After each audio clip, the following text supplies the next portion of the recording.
बीरबल और जादुई शीशे की चाल। एक दिन बादशाह अकबर अपने सिंहासन पर बैठे दरबारियों से घिरे थे जब अचानक एक बूढ़ा फकीर दरबार में दाखिल हुआ। उसके हाथ में एक अजीब चमकता हुआ शीशा था।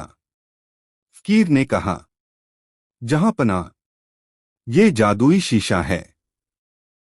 इसमें कोई भी इंसान अपनी असली आत्मा देख सकता है, उसका सच, उसका झूठ, उसकी नीयत, सब कुछ। दरबार में खलबली मच गई।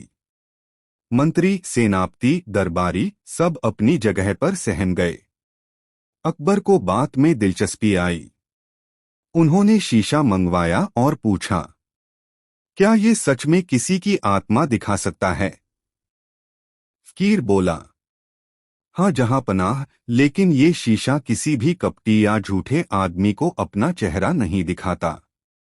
वो धुंधला हो जाता है। केवल सच्चे इंसान ही इसमें खुद को साफ देख सकते हैं। अकबर ने शीशे में देखा, वो मुस्कराए क्योंकि उन्हें अपना चेहरा साफ नजर आया।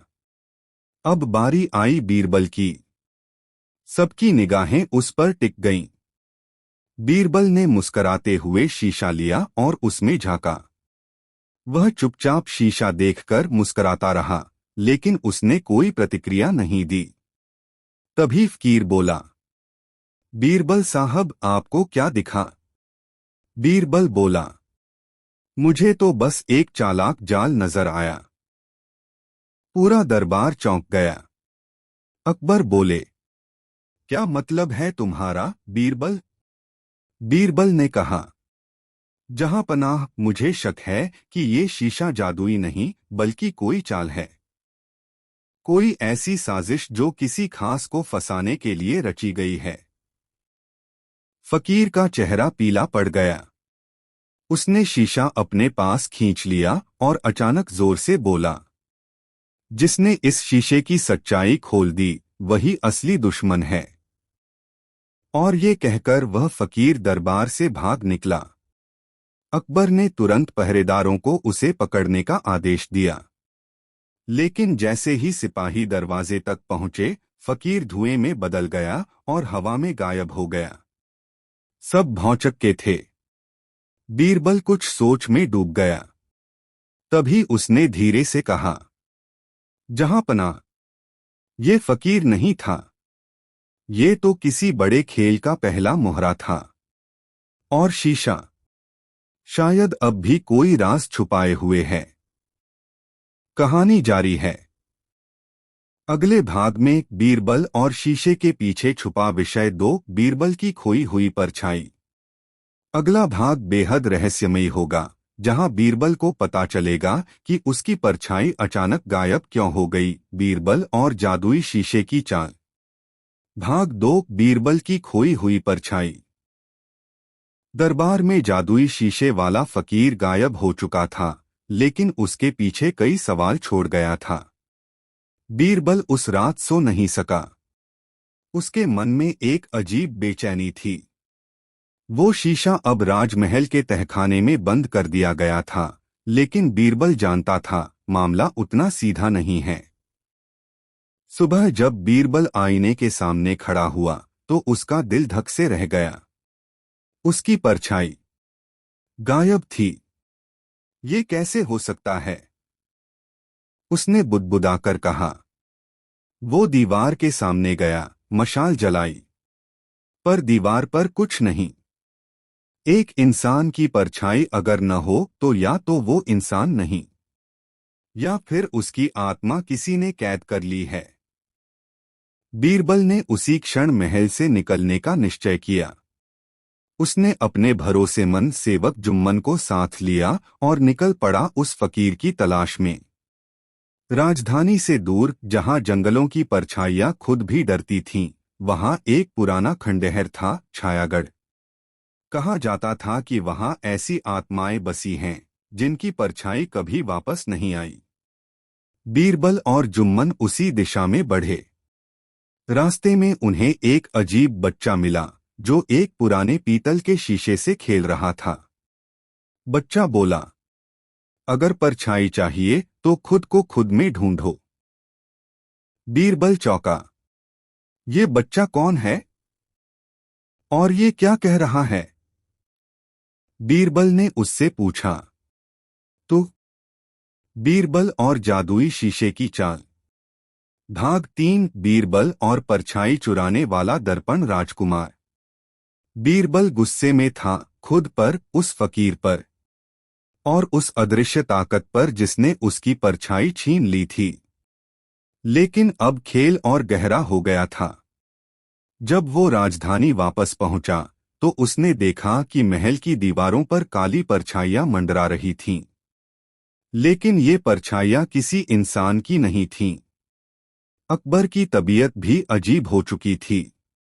वो अक्सर खाली दीवार की तरफ देखकर बोलते, कौन हो तुम? क्यों बार बार मेरी परछाई को छूते हो? पूरा दरबार अब डर के साए में था। बीरबल ने तुरंत तहखाने का रुख किया, जहां वो जादुई शीशा रखा गया था। लेकिन जैसे ही उसने दरवाजा खोला, अंदर से एक अजीब नीली रोशनी फैली और शीशा गायब था। तहखाने की दीवार पर एक अजनबी भाषा में कुछ लिखा था। परछाइयां अब हमारे पास हैं। उन्हें पाने के लिए अंधेरे के राजकुमार से मिलो, जहां आईने रोते हैं और आत्माएं चीखती हैं। बीरबल समझ चुका था। अब खेल सिर्फ जादू का नहीं, पुरानी काली विद्या का हो चला था। दूसरी रात बीरबल अकेले उसी दिशा में निकल पड़ा जहां पुराने ग्रंथों में एक रहस्यमय स्थान का जिक्र था।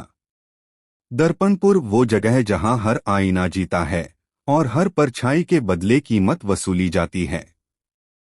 रास्ते में एक रहस्यमयी बूढ़ी औरत मिली जो आंखों पर पट्टी बांधे थी।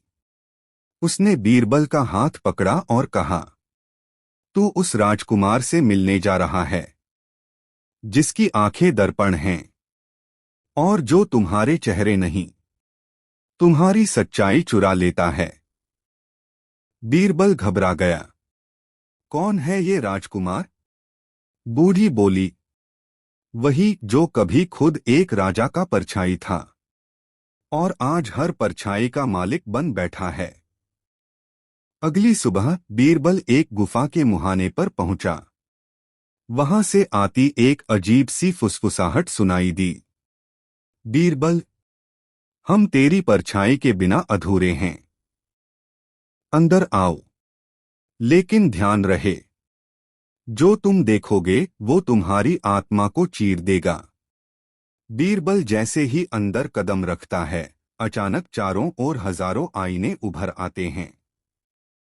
हर आईने में बीरबल को कोई और बीरबल दिखता है, कोई बूढ़ा, कोई बच्चा, कोई निर्दयी, कोई डरपोक।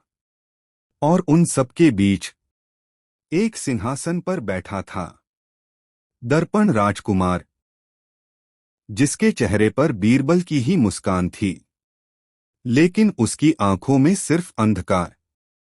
राजकुमार बोला, आखिरकार आ ही गए, परछाईविहीन बीरबल। अब समय है तुम्हारे सच को हमसे बदले का। कहानी जारी रहेगी अगले भाग में, जब बीरबल ने खुद से लड़ाई लड़ी। अगले भाग में बीरबल को करना होगा सामना अपने ही अंदर छुपे सबसे गहरे डर से और परछाई वापस लाने के लिए अपने ही नकली रूप को हराना होगा। बीरबल और जादुई शीशे की चाल। भाग 4। जब बीरबल ने खुद से लड़ाई लड़ी। गुफा के अंदर आईनों का महल था।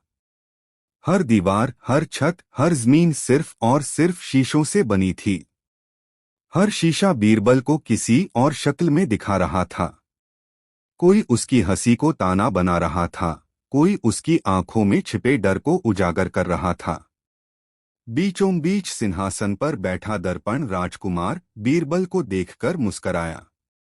मैं वो हूं जो हर इंसान की परछाई से बनता हूं और तुम्हारी परछाई अब मेरी सेना का हिस्सा है। बीरबल ने साहस के साथ कहा, अगर मेरी परछाई तुमने ली है तो मैं उसे वापस लेकर रहूंगा, चाहे इसके लिए मुझे खुद से ही क्यों न लड़ना पड़े। राजकुमार ने ताली बजाई।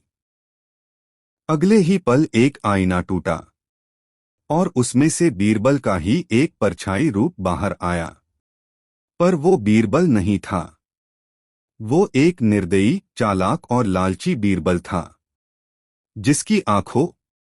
बीरबल ने पिया आंसू की बोतल। कहानी का पहला भाग। अकबर का दरबार हमेशा बुद्धिमानों से भरा रहता था, लेकिन उस दिन कुछ अलग ही था। दरबार में एक रहस्यमय व्यापारी आया, जिसके पास एक अजीब चीज थी, आंसू की बोतल। उसने सबके सामने बोतल रखते हुए कहा, यह बोतल उन लोगों के आंसुओं से भरी है जिन्होंने सच्चा दुहक झेला है। लेकिन इसकी कीमत सिर्फ एक व्यक्ति चुका सकता है, जो खुद अपने जीवन का सबसे बड़ा दुहक पिए।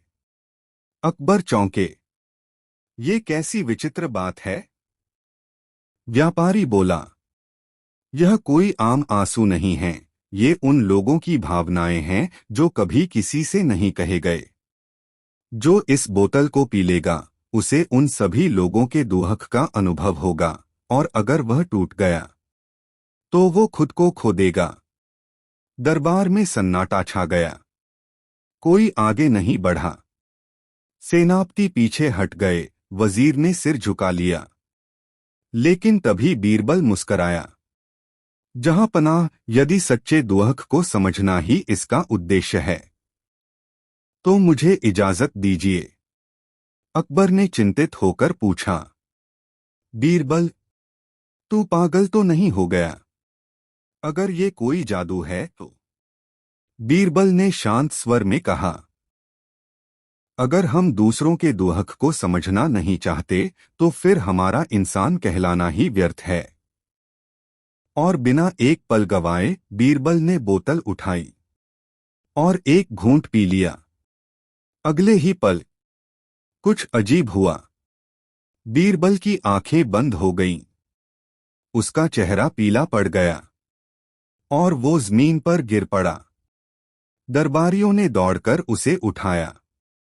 उसकी आंखों से आंसू बह रहे थे, लेकिन उसका चेहरा भावहीन था। कुछ पल बाद बीरबल ने आंखें खोलीं।